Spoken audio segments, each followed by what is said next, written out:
Hello friends, tale treasures the hidden gems या चॅनलवर मी उज्ज्वला तुमचं मनापासून स्वागत करत आहे.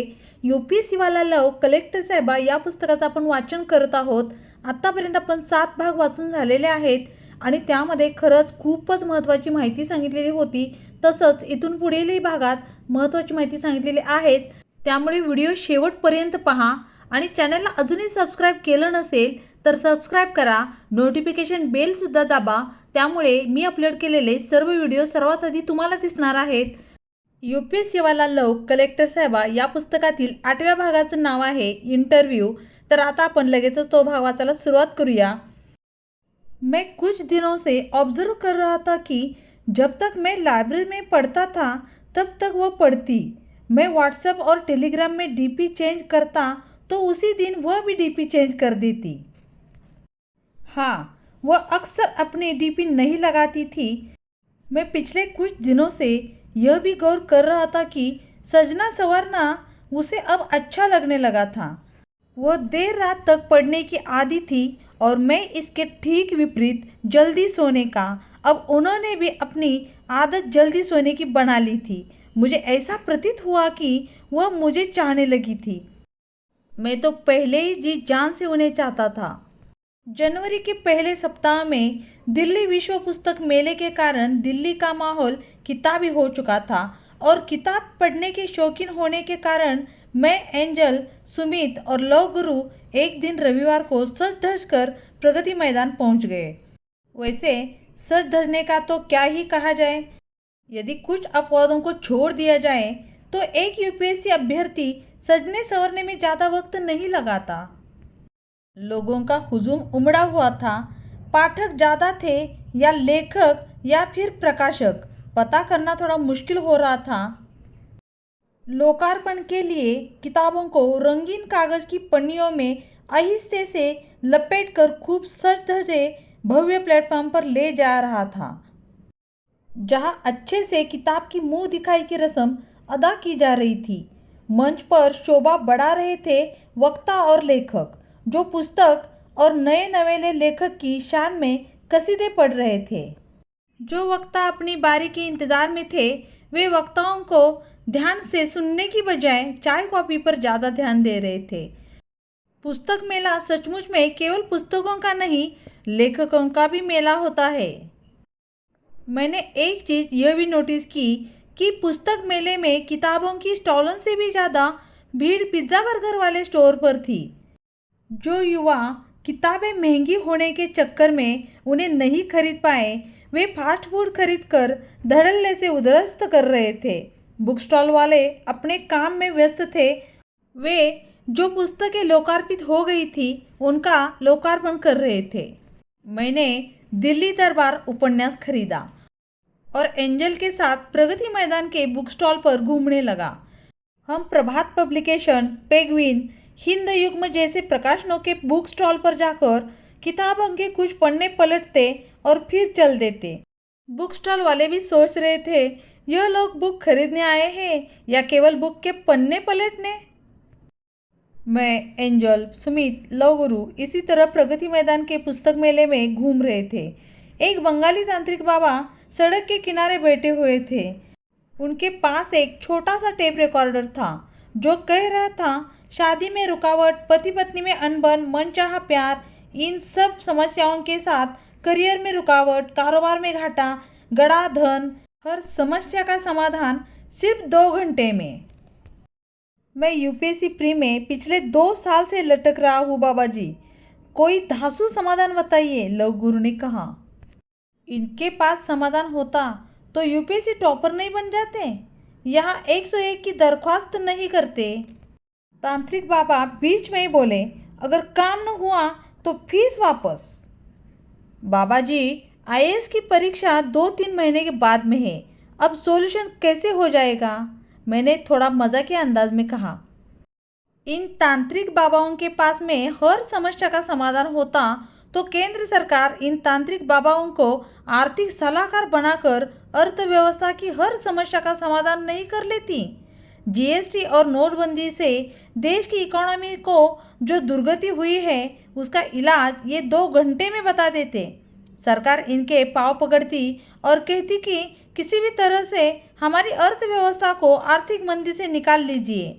वैसे भी देश को तो इसी तरह के लोग चला रहे हैं, या तो बाबा लोग या फिर नेता।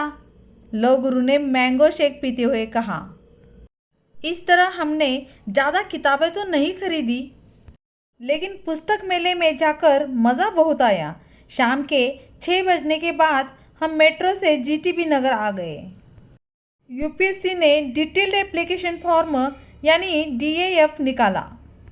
उसमें मुख्य परीक्षा में पास हुए अभ्यर्थियों से बायोडाटा मांगा गया था। एंजल का कॉल आया। मुझे समझ नहीं आ रहा मैं हॉबी में क्या भरूं। आपको क्या क्या पसंद है? कौन सा खेल, कौन सा नृत्य? मैंने कहा। खेलों में मुझे कोई ज़्यादा इंटरेस्ट नहीं है। क्रिकेट खेलना पसंद नहीं है, लेकिन कभी कभी देख लेती हूँ। पढ़ाकू इंसान, खेलना कूदना भी तो जीवनचर्या का एक अहम हिस्सा होना चाहिए। केवल पढ़ना और बोर्ड परीक्षा में टॉप करना, फिर कॉलेज टॉप करना, किताबों से हटके भी एक दुनिया होती है जिसे वास्तविक दुनिया कहते हैं। हाँ, यह बात तो है, पर मेरा बचपन का सपना कक्षा 6 से ही कलेक्टर बनना रहा है। फिर घर वालों और टीचरों ने भी कभी खेलने के लिए ज़्यादा प्रेरित न करके हमेशा पढ़ने के लिए प्रेरित किया। अच्छा सुनो, हॉबी वाले कॉलम में ब्राज़ीलियन जुजित्सु लिखने की सोच रही हूँ, जो कि एक मार्शल आर्ट है। यह मार्शल आर्ट मैंने सीखी हुई है, एंजल ने धीरे से कहा। बता रही हो या डरा रही हो? क्या बात है मैडम, आपको जूडो कराटे भी आता है? अब तो संभल कर रहना पड़ेगा। अरे, लेडी श्रीराम कॉलेज में कुछ लड़कियां कराटे सीख रही थी, तो मैंने भी हाथ आजमा लिए। वैसे आपको जूडो कराटे वाली लड़की से डरने की ज़रूरत नहीं है। अच्छा, ऐसी बात है क्या मैडम? जी। अच्छा, यह बताओ कि आप पोस्ट प्रेफरेंस किस क्रम में भर रहे हो? उन्होंने बड़ी रुमानियत से पूछा। आईएएस, आईपीएस तथा आईएफएस। और तुम? मैं तो सोच रही हूँ आईएएस, आईएफएस और आईपीएस। आपको क्या लगता है सही है? मेरा मन तो आपको परदेश भेजने का नहीं है, इसलिए फॉरेन सर्विस आईपीएस के बाद ही भरो। मुझे तो लगता है आईएएस इसके बाद ठीक रहेगा, मैंने हक जताते हुए कहा। वो जान कर के अनजान रहती थी या उन्हें इस बात की भनक भी नहीं लगी थी कि मैं उन पर हक जताता हूँ। एंजल अक्सर मेरी सलाह को आदेश समझकर उसका अनुकरण कर लेती थी। ओके, मम्मा से भी कंसल्ट कर लेती हूँ। चलो, फ़ोन रखती हूँ, बाय। कल दृष्टि आईएएस में विकास दिव्यकीर्ति सर का इंटरव्यू गाइडेंस के लिए वर्कशॉप है, चलोगी? मेरी बात ख़त्म होने से पहले ही उन्होंने कहा। हाँ, क्यों नहीं, चलो, बाय, कल मिलते हैं।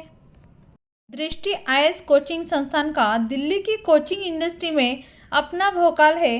दूसरे दिन हम नेहरू विहार वाले क्लासरूम में विकास सर की क्लास अटेंड करने गए। क्लासरूम भावी आईएएस, आईपीएस अफसरों से गुलजार था।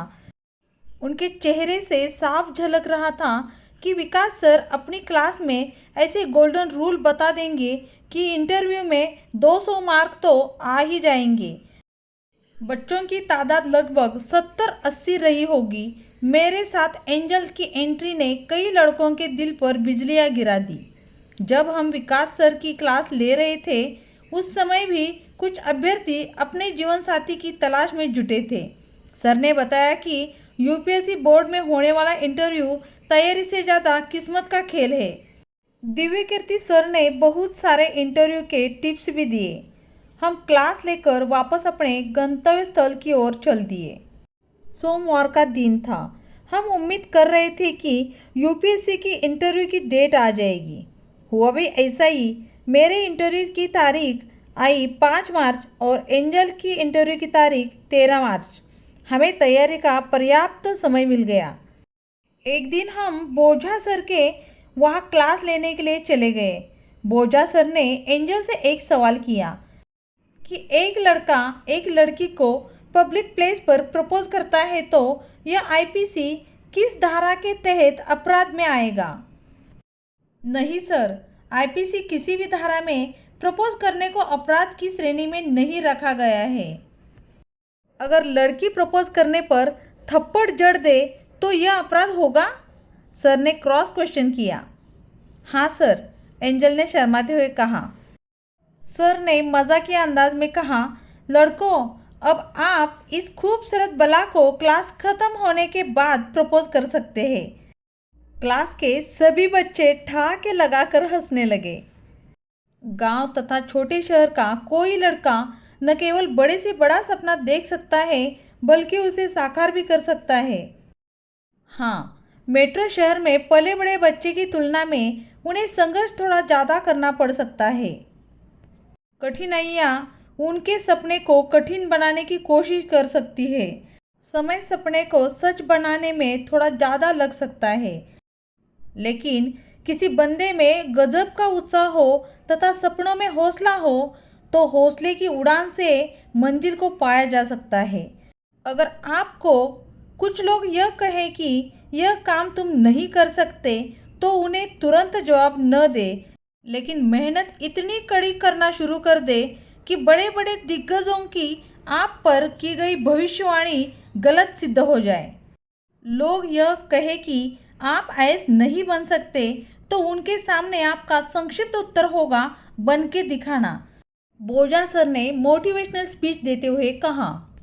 मेरा ऐसा मानना है कि यदि आप सिविल सेवा में सफलता पाना चाहते हो तो धीरज को अपना घनिष्ठ मित्र, अनुभव को अपना परामर्शदाता, अनुशासन को बड़ा भाई, आशा को अपनी गर्लफ्रेंड बना लो।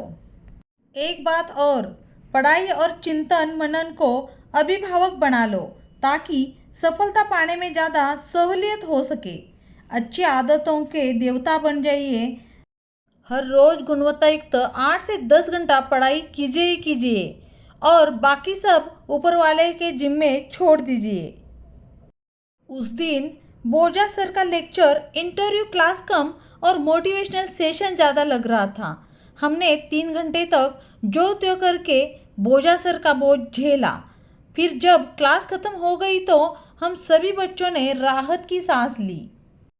वे दिन भी आ गए जब मेरा और एंजल का बारी बारी से इंटरव्यू हो गया। न तो मैं न ही एंजल इंटरव्यू से संतुष्ट थी। फाइनल लिस्ट में मैं 11 नंबर से रह गया और वह 8 नंबर से। सबसे खराब बात यह थी कि जीएस के हर पेपर में एंजल को 5 नंबर की पेनल्टी लगी और इस तरह लगभग 20 नंबर यूपीएससी द्वारा मुख्य परीक्षा में पेनल्टी के रूप में काट लिए गए। जब फाइनल लिस्ट में मेरा नाम नहीं आया तो मैं 2-3 दिन तक खाना नहीं खा पा रहा था और न ही मेरा किसी से बात करने का मन कर रहा था। एंजल का भी यही हाल था। तर हा होता यूपीएससी वाला लव कलेक्टर साहेबा या पुस्तकातील 8वा भाग इंटरव्ह्यू। तुम्हाला आवडला का हे मला कमेंट्स करून सांगा आणि व्हिडिओ थोडा जर आवडला असेल तर एक लाईक नक्की करा। व्हिडिओ पाहण्यासाठी तुमचा मौल्यवान वेळ दिल्याबद्दल खूप खूप धन्यवाद। चला तर पुन्हा भेटू पुढील भागासोबत।